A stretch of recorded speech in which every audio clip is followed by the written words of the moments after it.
The cases listed for hearing are connected to the Lekki tollgate shootings. The panel received 14 of such cases, with some of the petitioners alleging that the military shot at peaceful protesters with the connivance of the state government and its agents. The panel listened yet again to one of the petitioners, Samuel Ashola, who had alleged at the previous proceedings that he was shot in the thigh at the Lekki protest ground on the 20th of October 2020. He was cross-examined by the counsel to the Lekki Concession Company and the lead counsel to the Lagos State Government. You know that you have suffered an injury. But if I ask you today, who shot you?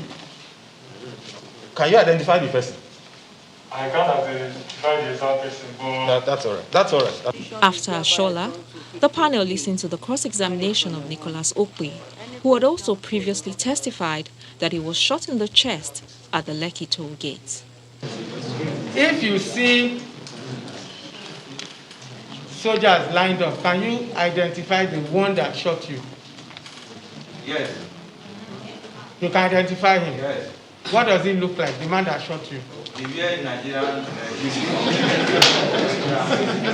Are you also aware that there were some other people, maybe protesters, maybe hoodlums, who were present at that scene and were also shooting? Are you aware? I did not say anything like that, sir. Only Nigerian that you saw? That's The third witness, Patrick Okala, also testified as to what he saw and how he was allegedly shot. When they got to the toll gates, the end here they used to collect the money at that barricade place. They just end there. They started shooting randomly. Some were shooting to the air, some shoot straight to protesters, some just randomly.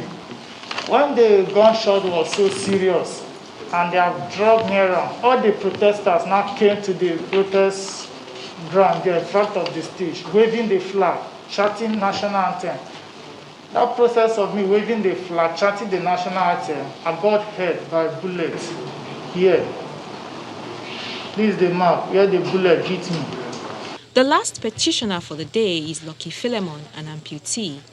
At a previous proceeding, he had asked to be compensated with a sum of 200 million naira as damages for the inconvenience of losing his limbs to enable him, in his words, adjust to the new reality foisted on him by government agents at the Lekki tollgate protest.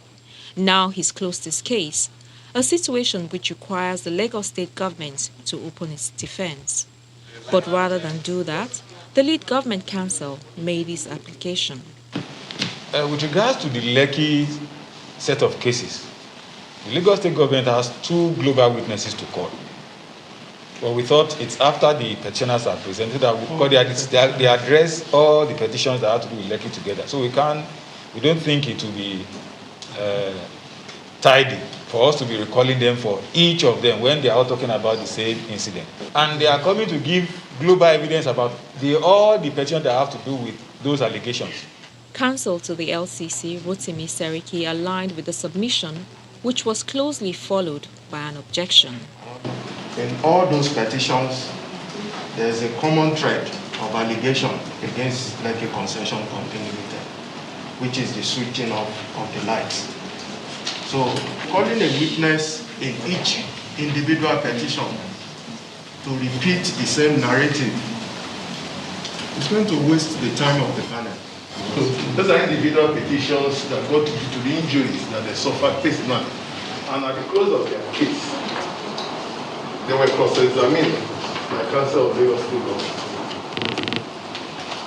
There was no mention of any defense as to counter the narrative and the hearing.